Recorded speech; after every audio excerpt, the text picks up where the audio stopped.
Guys, puppies are here. Puppies are here. Puppies are here. This is Amira's last breeding, or at least it should be. And I'm going to walk you through things that you should be mindful of in case of emergency. So let's put in perspective. We're having booze and food. Amira starts having puppies. Marcus goes and checks on her. She's naturally having the puppies. For a fact, 2 times, meaning the first 2 times she was bred, she had complications with her breedings, aka getting the pups out of her. What does that mean? Had 1 pup, second pup got stuck. Had 1 pup in the next litter, second pup got stuck.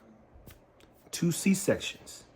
She had 2 pups, no more pups came. Marcus asked me a question. I said, boss, do you still want to do that's Mowgli. Do you still want to do an x-ray? I said, yeah, I think an x-ray would work. I think it's actually important because it's better to be safe than sorry. You do not want your dog to die because dead puppies or she couldn't push him out. Tadlock cut one of the dog. When he opened her up, he said one of the placentas, you could see there was some bruising because on top of her trying to push the pup out, she couldn't get it out. So when a female starts having pups, you can, every 30 minutes to no more than an hour, they should be popping out. 12 hours had passed. And in those 12 hours, no more pups. I was like, 2 pups? That's not usual. She's done 4 or 5. 2's not far-fetched, but we hit her on a good day in terms of breeding her during ovulation that was successful. So you go, okay. Yeah, take her, do an x-ray. Let me know what he says. In that, we find out there's 2 more pups in there. I didn't check colors. I didn't check the flavor per se. But when you have a female and you've got what we call it to be proven, what does proven mean? Proven to have 4 and 5 pups. It's not unlikely or improbable that she doesn't end up having a small litter. But reality says use your better judgment. And unfortunately, if we hadn't, the dogs could potentially live up into the female or the mother up to day 67. But now we've got a whole new level of stress that she's carrying because she too knows, hey, I've got more kids in here and they've got to go. What would you do if you had 2 babies out, you feeding them and the body's like, oh. So you go, that stress in itself gets passed to the kids. Now it's a whole nother problem that you don't want to deal with. And I believe, and quote me if I'm wrong, don't quote me if I'm wrong, go correct me if I'm wrong. If the puppies die, imagine this, you've got dead animals in a living body, necrosis takes place, these things break down, the body becomes infectious, now she didn't go on septic, and now she dead. Can't have that. Can't have that, guys. So now when we get back to the emergency concept, let's talk emergency fun, because a guy just messaged me. I'm going through the messages, doing my 10 for 10, and he says, hey, my man, I got a dog who has pyometria, and I don't have the money to fix it. Having a pet fund, I would tell you this is like a no-brainer. And let me be very clear in saying this too. Stan covered the C-section. Clearly, he'll get that money back. This is his breeding. This is his breeding. As a matter of fact, that's another video I'm going to do. I'm going to do a video when you have kennel partners, who's breeding what, how to break down money, who gets what, first pick, all that stuff. That's a good video. That's a good video. I'm going to do that one next. But objectively, you need emergency fund. Because what ends up happening is you run into these hiccups, and I repeat, Tadlock C-section still only 800 to 1,000. Go in there, you do an x-ray, you go, dang.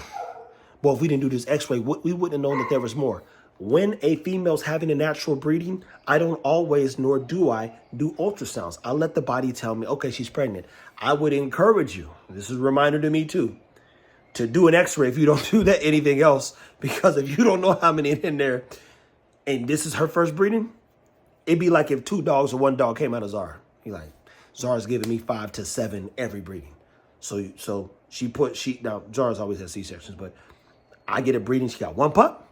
No, something's wrong. I don't care if the semen was the last day, 70% motility. She gonna give you bare minimum 4. 1 pup. So again, good question, good reminder. I was cleaning up some pee-pee this morning. Marcus asked again, hey, do you still want to do an x-ray? I said, yeah, it's better to be safe than sorry. It could have been a very sorry situation, turned into a whole nother problem if we hadn't got it and if we didn't have access to a doctor who does good work. But when we're breeding, a couple things again to be mindful of. Let me walk you through what else could have went wrong. Let's say body stops contracting. I give her a shot of oxytocin. Oxytocin loosens her up, gets her contracting a little bit again. She's pumping out the next pup, but then it gets stuck. Now, what did I tell you in the beginning of this? She's had 3 breedings. Every breeding, a pup got stuck. And the irony is, I think this is the biggest dog that she's been taken to. Rocco is basically her same size. And a pup got stuck out of Rocco, and that was an accidental breeding, remember? So now, I'm betting that a pup's going to get stuck. So there's some more pups in there. You need to have everything on deck, to say the least. You need to know that your females, what they're doing. Take some perspective from the mother. Amira, I believe, came from like 12 or 13 pups. It was like 13 in it, but that's like, godly, I don't want that problem. So I'm glad she's giving me 5. 5 to 6 and 4, normally 4 to 5 in every litter, because you can manage 4 to 5. And when they're going to be like her size, you're going to be straight. But at anywho, there are pups on the ground, breeding one-on-one. Find a great doctor. I think that's super important. Make sure you have perspective. Know your days. That's where we got confused. And not confused, we just weren't checking. Stan brought her a week ago.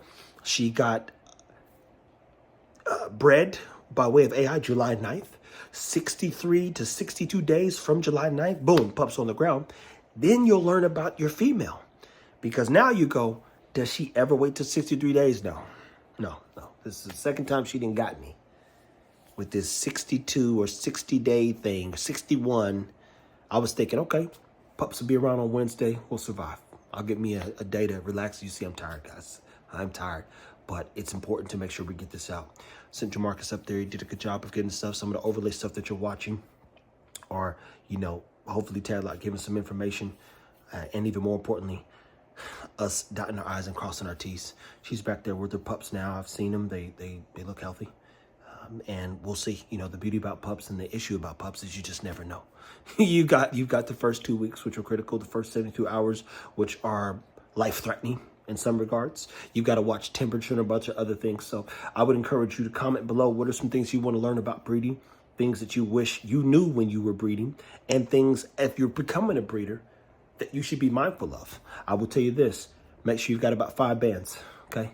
5 bands mere minimum in case something goes wrong. You just need $5,000 if you start for the mother alone. I won't get into all what to feed the mom and all that stuff in this video, but I will tell you there are pups on the ground. For now, everybody's safe. She did 2 natural, she brought 2 into the world naturally. And then, science kicked in and we cut the last 2 out. They're going to get all the colostrum in the first 72 hours. In the next video or another video, I'll walk you through a book I would encourage you to add to your library. And it is a book that I saw at Chris Moore's. Shout out to Bulky Belt and Gina over there.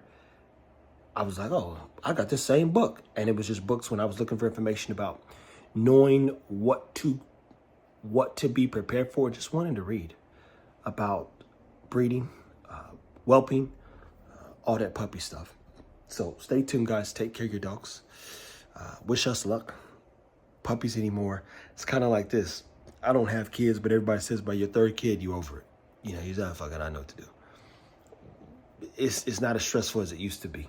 It's just like, oh, we got puppies. Well, shit. And we know what to do now. You just like, fuck. Just cross our fingers and hope nobody dies. But we got pups. You just go. The regular show still got to go. Still got to keep this show rolling. But when the next breeding comes, ain't shit changed. It's just like, oh, we got pups. I'm tired, as you see. Hopefully this helps some people get going. Don't forget to comment. Please, as always, subscribe, share. If you anything in this video, poses some questions, we'll try to get to some of those questions, because this is a time where we can get back to some of those old ways and discuss a few things that I don't want to spend a lot of time discussing. But whelping is a thing. One of the pups was snotting and sneezing per se. And Mark says, hey, do you have an aspirator? Well, here's the trick. You go, oh, wow.